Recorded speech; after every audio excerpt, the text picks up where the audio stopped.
Hey guys, welcome back to MissildineOnline. My name is Cory, and I'm bringing you a quick look at the overview of the talent system for a Death Knight. Look at me, all dwarfy looking, dwarf Death Knight. Anyways, let's continue on.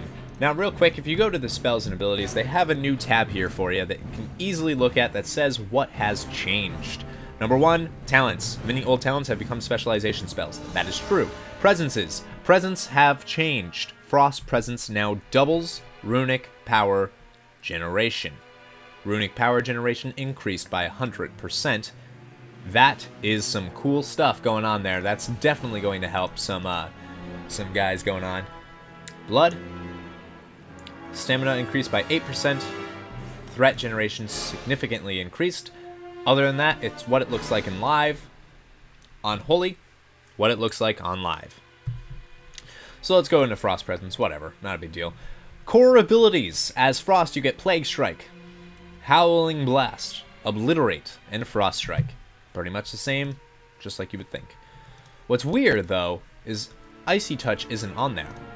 Icy Touch is on Blood, though. You get Blood Strike, Icy Touch, Heart Strike, Death Strike, Rune Strike. Plague Strike. I think I said Blood Strike. I'm stupid. Unholy, of course, you get Blood Coil, Dark Transformation, Festering Strike, Scourge Strike, Icy Touch, Plague Strike. Dark Transformation consume 5 charges, same thing that it does in live. Profession, not changed. Now you can check out the other short that I put out, and you can see that the pet system is a little bit different. Pet and mount, pretty cool though. I like how they kind of made everything a little bit easier to do. And of course, yeah, look at that one. That's my favorite one. Yeah. Alright, so, nothing new here. That's about all.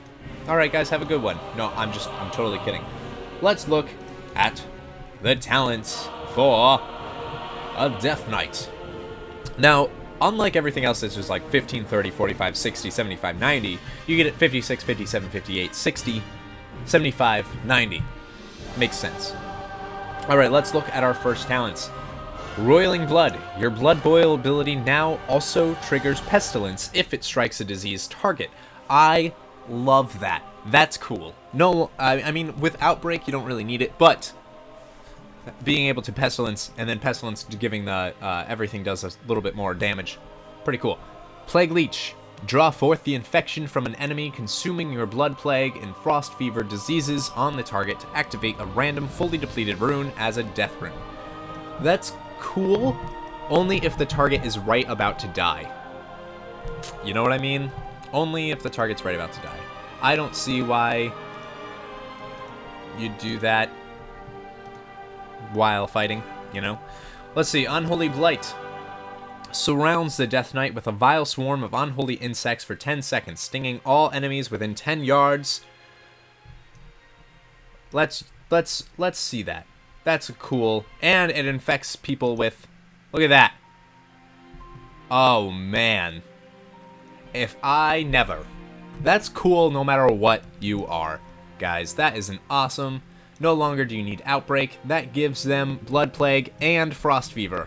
I love it. That's cool. That's cool. It's a long cooldown, but I'll deal with it. That's a cool ability, man. Lichborn. Draw upon unholy energy to become undead for 10 seconds. Just like in live, Anti-Magic Zone places a large stationary anti-magic zone that reduces spell damage done to party or raid members inside it by 75%. The anti-magic. If you remember in the starting zone, you see this ability. What's his name does it? The Blood Elf Death Knight. I'm an Alliance player, so I don't pay attention to Blood Elves. But, yeah, you get that. Purgatory. An unholy pact grants you the ability to fight on through damage that would kill mere mortals. When you would sustain fatal damage, you instead are wrapped in a shroud of purgatory, absorbing incoming healing equal to the amount of damage prevented. If any healing absorption remains when Shroud of Purgatory expires, you die. Otherwise, you survive. This effect may only occur every 3 minutes. That's cool as a Blood Death Knight, and even then it's a little odd. You will automatically die if it's an odd thing. It's a really odd thing. How is this guy? Well, that is just cool. Zen Flight. I love that. Look at that, guys. That monk is Zen Flighting. Pretty cool, huh? Pretty cool. Awesome. Alright, so. He even thinks it's awesome. Look at the nice new speech bubble. Alright. Let's see. Death's Advance. This is a little bit cool. A little bit cool. You passively move 10% faster, and movement impairing effects may not reduce you below 70% of normal movement speed. I like that. It's just like in the Paladin thing, except it's not passive. Well, yes, it is passive. When activate, I'm stupid. It is passive, and it also has, when activated, you gain 30% movement speed. It may not be slowed below 100%. I like that. I like that a lot. Chillblains. Victims of your frost fever disease are chilled, reducing movement speed by 50% for 10 seconds, and your chains of ice immobilize targets for 3 seconds. Not bad. Boring, but not bad. Cool for PvP, I think. Asphyxiate. Just like Strangulate, except, let's face it, it's a force choke.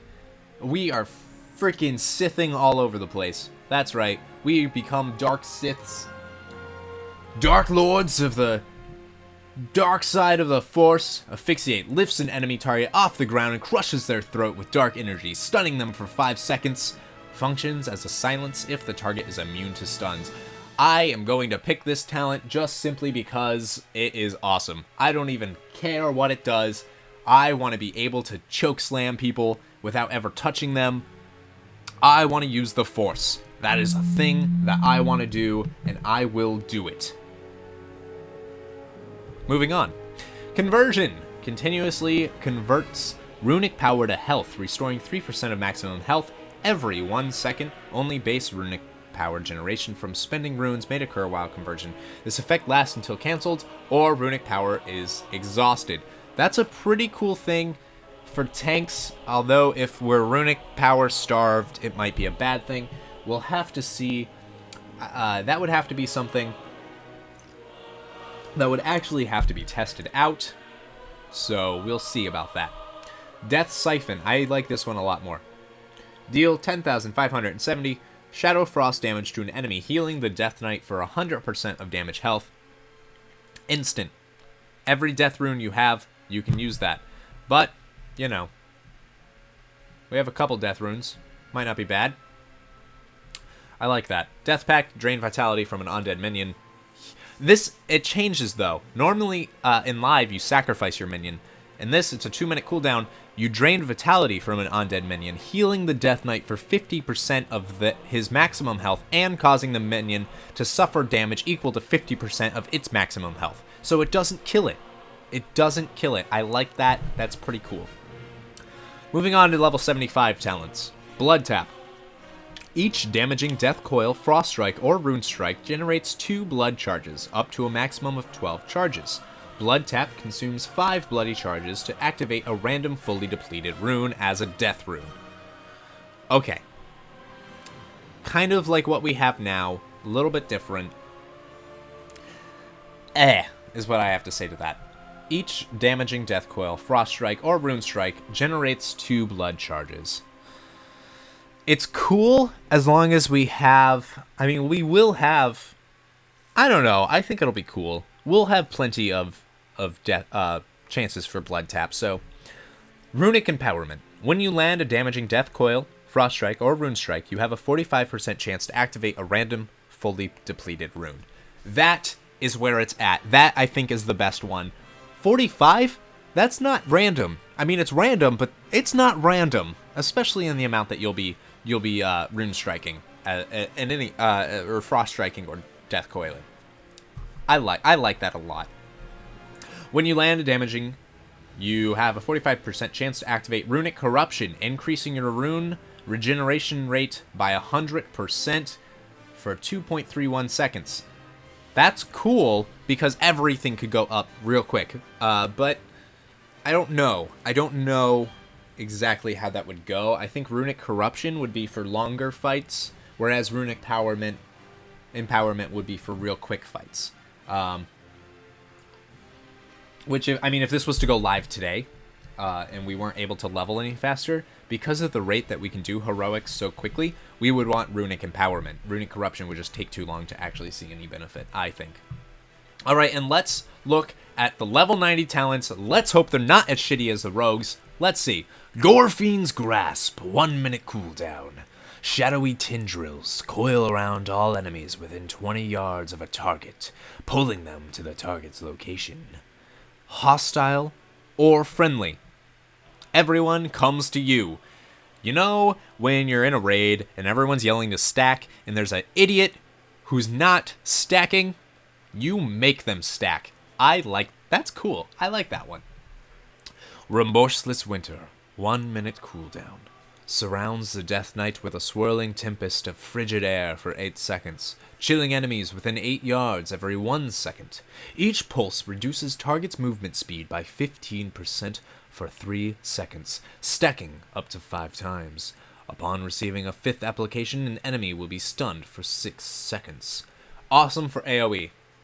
Awesome for AoE and just threat. Or does it? I don't know if it does damage. It doesn't say anything about damage, so maybe not. But it's still cool for AoE if you want to get stuff out of there. Desecrated Ground. Corrupts the ground in an 8-yard radius beneath the Death Knight.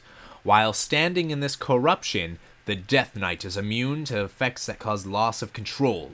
This ability instantly removes such effects when activated. That's cool. It's kind of like a Paladin's Consecrate, except you are fine.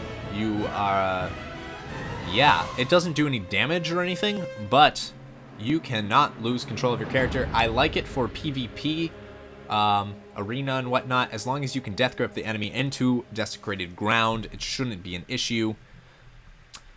How do I feel about these level 90 talents that are supposed to be top of the food chain?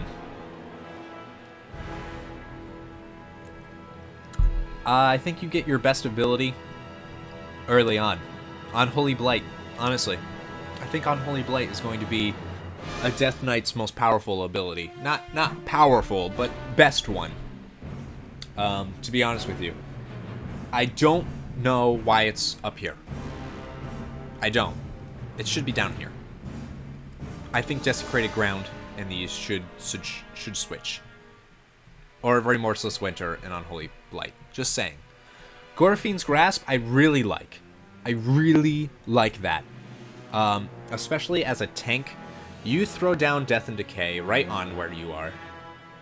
You got a mob that the stupid Huntard... I play a Hunter, by the way. That the stupid Hunter pulls aggro off of you. He's got threat.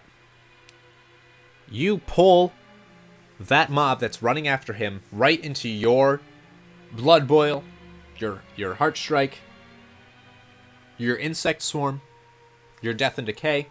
You instantly have aggro again. Basically. I like that a lot. I'd be curious to see how that gets used.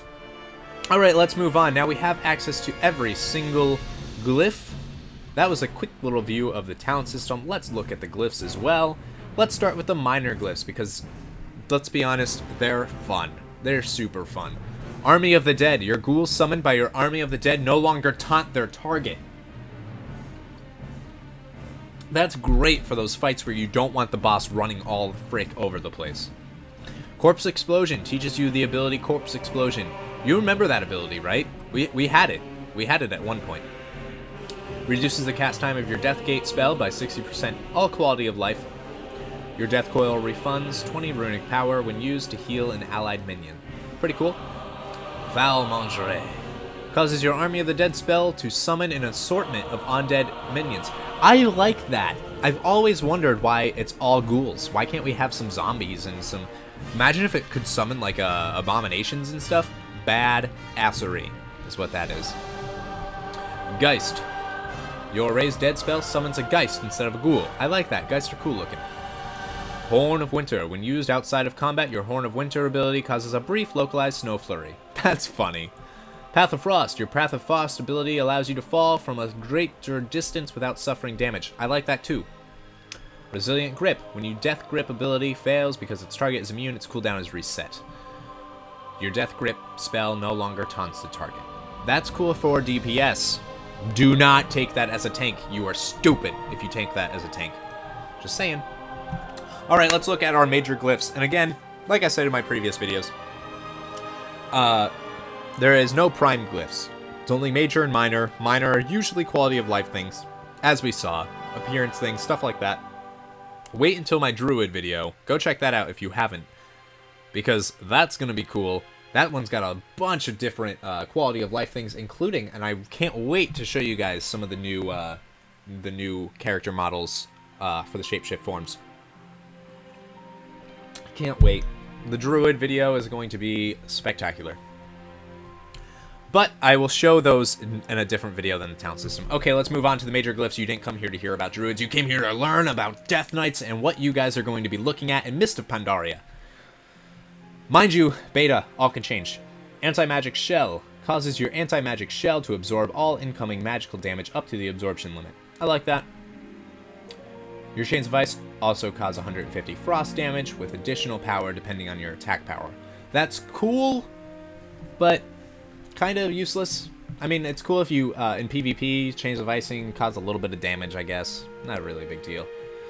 Increases your threat generation by 100%, but reduces its damage dealt.